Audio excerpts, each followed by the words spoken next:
May 17th, 1902, Athens, Greece.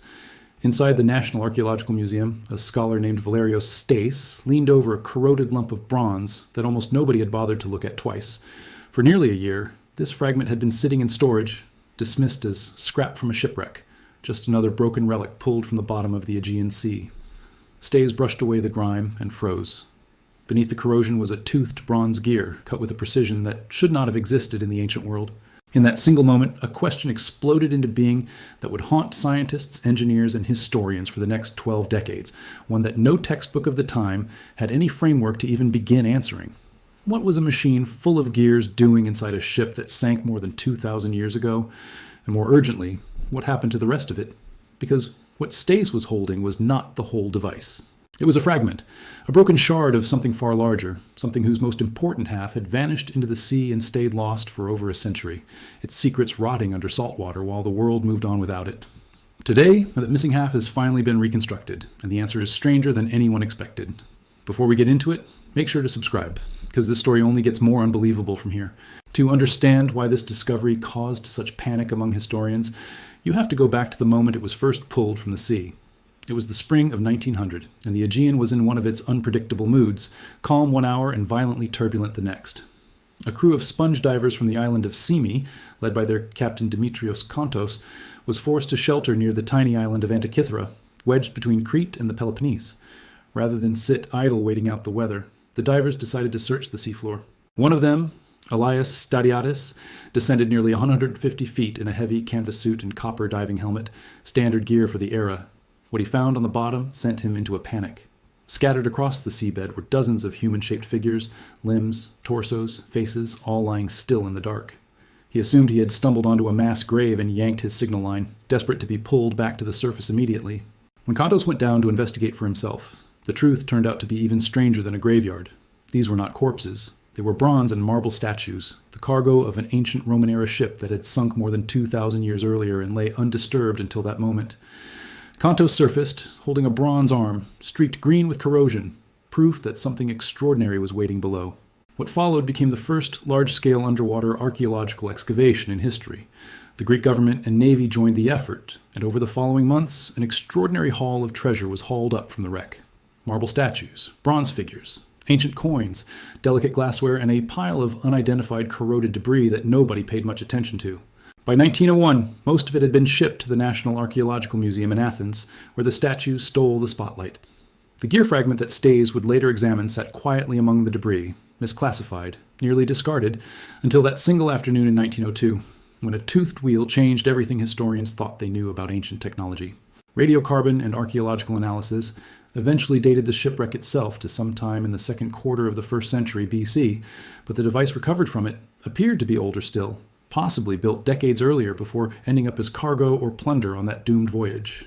Today, we do not have the complete machine. Only 82 fragments have survived, representing an estimated 1/3 of the original device, yet crammed inside them are roughly 30 separate interlocking bronze gears. The largest is just over 5 inches wide, its teeth cut by hand with a level of precision that modern engineers still find difficult to fully explain. This surviving mass of bronze became known as the Antikythera mechanism, and for most of the 20th century it was treated as a curiosity, a strange one-off that nobody could properly explain. The real problem was that the fragments were sealed shut by over 2,000 years of corrosion. Whatever information was etched into the bronze, whatever secrets were carved into the gears, remained invisible, locked beneath layers of oxidized metal that no ordinary light or X-ray could penetrate. The breakthrough that changed everything did not come until 2005, when a joint British and Greek research team arrived in Athens, hauling a machine nicknamed Blade Runner, a 12-ton computed tomography scanner built specifically for this project. Unlike a standard X-ray, Blade Runner fired high-energy beams through the bronze from multiple angles, generating thin cross-sectional slices that a computer could then stitch together into a full 3-dimensional map of the fragment's interior. For the first time, scientists could see gears, shafts, and structures buried inside the corrosion without destroying a single piece of the original artifact. Alongside the CT scanner, researchers used a reflectance imaging system developed by Hewlett-Packard that let them digitally shift the angle of light striking the surface of each fragment, exposing faint scratches and Greek characters invisible to the naked eye. Over roughly 2 weeks of continuous scanning, the results poured in far beyond anyone's expectations. Hidden gears emerged from the bronze. thousands of characters of ancient Greek text became legible for the first time in 2 millennia.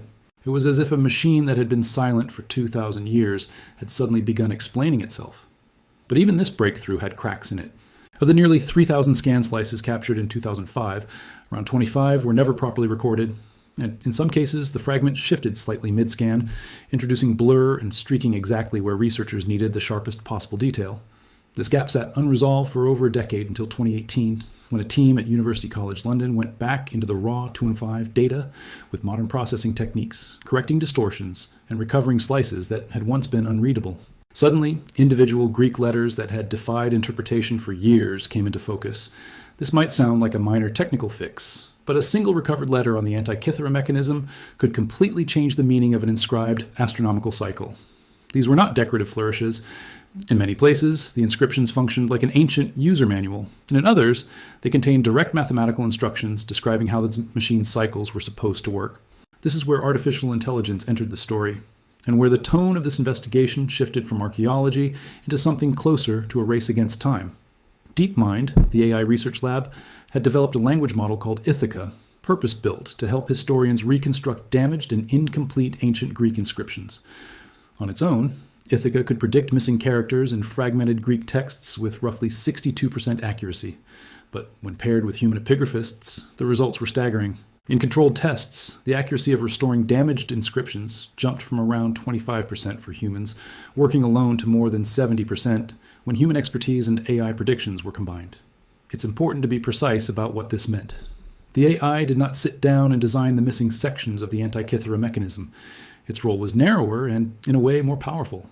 It helped fill in the gaps of broken, corroded ancient writing, narrowing down the impossibly wide range of ways a damaged inscription could be interpreted.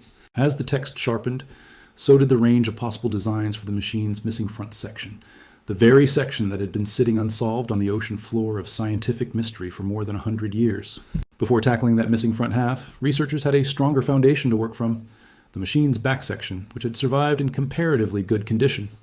Here, they found a large spiral dial making 5 full turns, tracking 235 lunar months across a 19-year pattern known as the Metonic cycle, the ancient method for reconciling the mismatch between lunar months and solar years. Beside it sat a smaller dial tracking the 76-year Calippic cycle, refining that same calendar over a longer stretch of time. But the true showstopper was the lower spiral dial. It tracked 223 lunar months using the Saros cycle, a pattern the ancient Greeks used to predict the recurrence of solar and lunar eclipses. Nested inside it was another small dial called the Exiligmos, accounting for the roughly 8-hour timing shift that occurs after a single Saros cycle, allowing for far more accurate eclipse predictions. A separate dial even tracked the 4-year cycle of the Panhellenic Games. None of this is speculation. It is written directly into the bronze itself. A close inspection of the Saros spiral reveals small inscribed glyphs marking the points where an eclipse was expected. The Greek letter sigma linked to Selene, the moon, and eta linked to Helios, the sun, alongside a symbol resembling an anchor that indicated the hour, following by figures giving the expected time of the eclipse, whether it would occur during the day or night, and even details about the direction of the eclipse shadow and the anticipated color of the eclipsed body.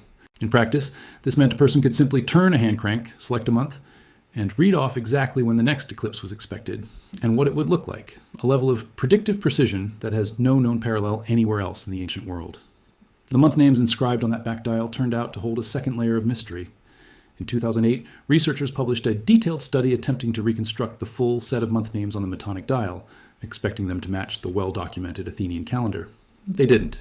Instead, the names lined up with the Corinthian calendar family used across western Greece, closely resembling calendars from regions like Epirus and Corcyra, with the strongest match pointing toward the Epirote calendar and a possible connection to a Corinthian colony such as Ambracia.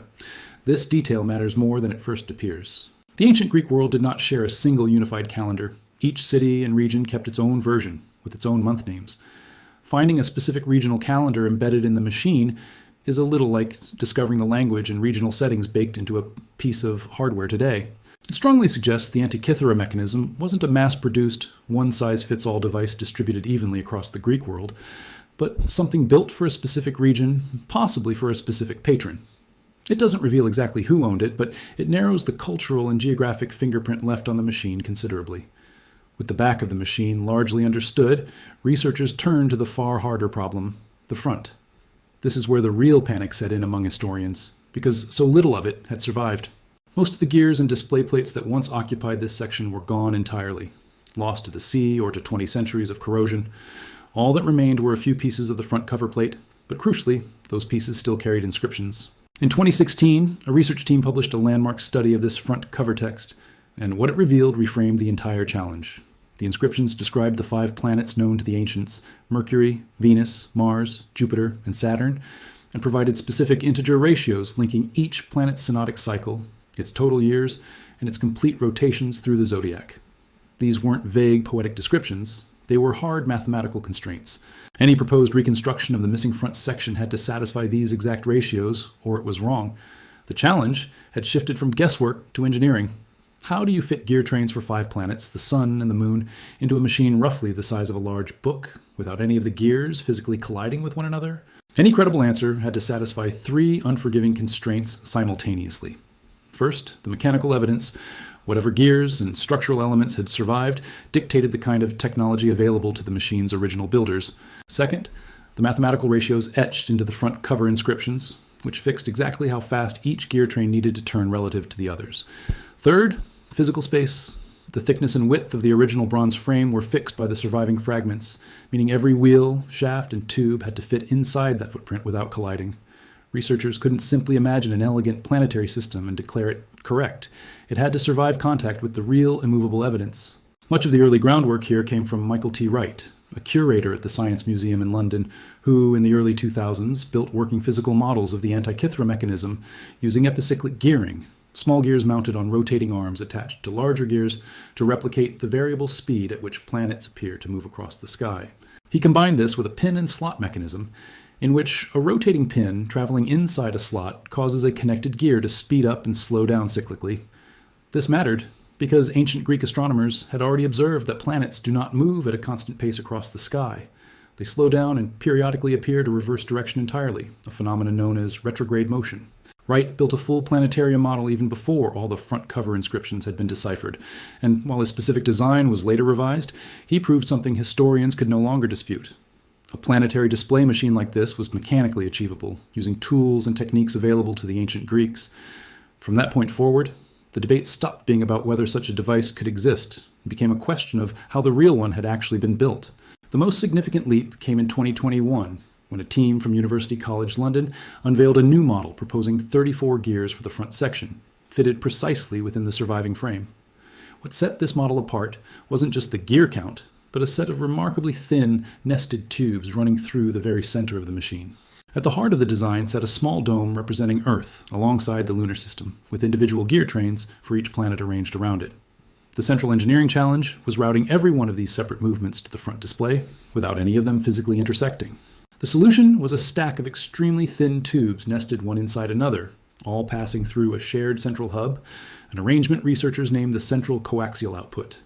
This let outputs for entirely different planets travel to the front of the machine through the exact same central point without ever touching. Instead of stacking multiple pointers awkwardly on top of each other, the design used concentric rings, dramatically reducing visual confusion and making it far easier to read each planet's position at a glance. Remarkably, the surviving inscriptions themselves hint that the display really was organized as a series of rings, lending real textual support to this reconstruction rather than pure engineering guesswork. The 2021 team also relocated a set of drive gears for the true Sun and the 3 outer planets, Mars, Jupiter, and Saturn, from behind a circular plate where earlier models had placed them, requiring bulky and awkward supporting brackets, and moved them to the front instead. This single decision saved crucial space, eliminated the need for those brackets, and opened a cleaner path to the central output stack. A fixed central gear anchored smaller epicyclic gear sets rotating around it, and several planets were engineered to share gears entirely. The true Sun and Saturn shared one gear, while Mars and Jupiter shared another, cutting down dramatically on the number of extra rods and wheels needed and keeping the whole assembly remarkably thin. What makes this reconstruction genuinely shocking is how it retroactively explained mysterious surviving parts of the mechanism that had baffled researchers for decades. There was barely half an inch of clearance between the machine's main drive wheel and a rectangular structural strap, and into that narrow gap, the UCL model packed 9 separate layers of gearing, including the mean sun drive, the lunar node mechanism, and the foundation of the gear trains for Mercury and Venus. The gap between that strap and the circular plate behind it was even tighter, under 10 millimeters, yet had to accommodate most of the gearing for the sun and outer planets. Even stranger, the strap itself was tilted roughly 11 degrees relative to the machine's spokes, a detail that seemed inexplicable until researchers realized this precise angle was exactly what was needed to give the Mercury and Venus gear trains room to pass without colliding with their neighbors. A small, previously mysterious hole drilled into one of the spokes turned out to be the passage point for a rod carrying solar position data to the lunar phase display at the front, transforming what had looked like a random defect into a deliberately engineered bracket.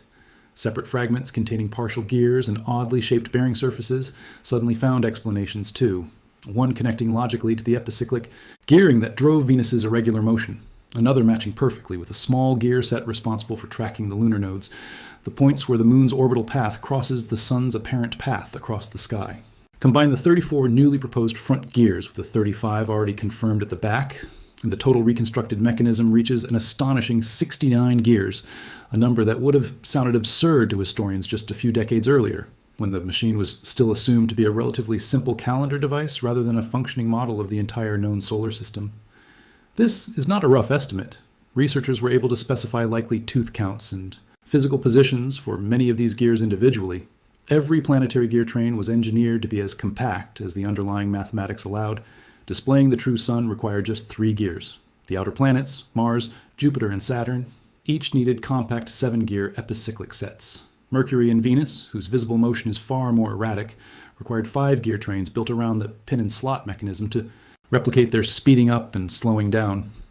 Where the fixed central hub blocked a direct path for certain inputs, engineers used cleverly routed blocks and crossbars to send the motion around the obstruction instead. On paper, and inside a computer simulation, this entire system worked with striking elegance. But bronze is not a computer simulation, and this is where the story takes an unexpected turn toward doubt. In 2025, a separate research team stress-tested this proposed 69-gear system using detailed computer simulations, incorporating the triangular-shaped gear teeth commonly used in modern reconstructions, along with small manufacturing imperfections meant to mimic the limits of ancient hand-cutting tools. The results complicated the celebratory narrative. The triangular tooth shape itself wasn't the primary danger. The real risk came from tiny errors in the spacing between gear centers. Even a slight misalignment in that spacing dramatically increased the odds that the entire mechanism would eventually jam after extended use.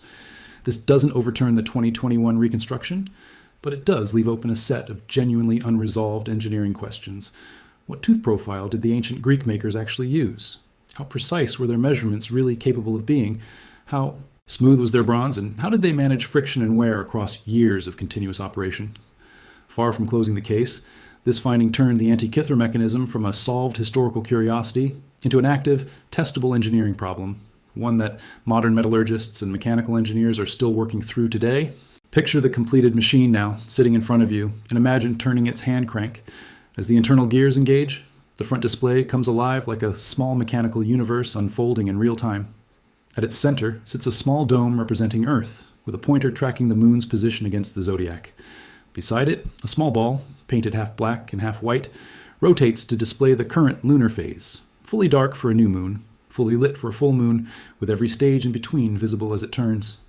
Surrounding Earth are 6 concentric rings, representing Mercury, Venus, the Sun, Mars, Jupiter, and Saturn, each planet marked by a small bead riding along its own ring, with the Sun distinguished by a golden bead and its own dedicated pointer. Beyond these rings sits the zodiac, divided into its 12 familiar signs, and beyond that, an outer ring tracking the calendar date itself. Combine the 2016 inscription findings with the 2021 mechanical reconstruction, and the front of this machine was apparently designed to display 9 distinct types of information simultaneously: the moon's position, the lunar nodes, and the positions of Mercury, Venus, the Sun, Mars, Jupiter, Saturn, plus the calendar date, all updating together as the crank turned. The moon pointer could also indicate its position within the zodiac, and by comparing the relative positions of the Sun and Moon, the device could even calculate the moon's current age, the number of days elapsed since the last new moon. Strikingly, the Roman writer Cicero once described a bronze device that mechanically modeled the relative movements of the Sun and Moon, a description that lines up remarkably well with what this reconstruction now shows. As the golden solar bead moved through the zodiac ring, the machine effectively tracked the seasons themselves: spring near Aries, the summer solstice at Cancer, the autumn equinox at Libra, and the winter solstice at Capricorn. with inscriptions referencing solar brightness along the way. The planetary rings marked significant astronomical events, conjunctions, oppositions, points of maximum elongation, and stationary points where a planet appears to pause before reversing. Direction, allowing an ancient user to track events like Mars reaching opposition or Mercury and Venus reaching their greatest angular distance from the Sun. A separate pointer, sometimes called the dragon hand, tracked the lunar nodes, completing one full rotation roughly every 18.5 years. And when the Sun's position approached one of these nodes, small triangular windows on the dial signaled that an eclipse season was approaching. Alongside the zodiac and calendar rings, a companion panel recorded 42 seasonal star risings and settings throughout the year, information that would have been genuinely useful to farmers planning harvests, sailors planning voyages, and travelers planning journeys in a world with no other reliable way to track the sky's rhythms. Turn the crank, select a date, and this single object would hand you the position of the Sun, the phase of the Moon, the location of 5 planets, the timing of the next eclipse, and the relevant seasonal stars, all at once, using nothing but bronze and mathematics. What began as a corroded lump of metal dismissed by museum staff as scrap in 1901 has, more than a century later, forced historians to rewrite their understanding of what ancient civilizations were technologically capable of achieving. The most unsettling part of this entire story isn't the eclipse predictions or the planetary gears individually. It's the fact that nothing else approaching this level of mechanical sophistication appears anywhere else in the historical record for almost 2,000 years afterward. No, simpler prototypes. No obvious lesser versions leading up to it.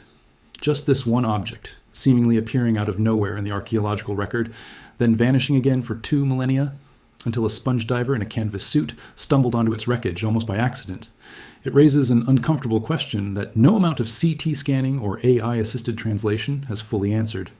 How many other examples of this technology existed, quietly used and eventually lost, that simply never survived long enough or never sank in the right spot at the right depth for us to find them today? The 2025 stress tests remind us that even now, with X-ray tomography, artificial intelligence, and decades of expert collaboration behind us, we're still not entirely certain we've got it exactly right. The Antikythera mechanism may have finally started explaining itself after 2,000 years of silence, but it hasn't finished. Somewhere between the surviving bronze and the missing third of the original machine, there's likely still more waiting to be understood, more inscriptions to reread, more gears to recount, and quite possibly more surprises still buried in data we've already collected but haven't fully deciphered yet. What do you think? How did the ancient Greeks manage to build something like this?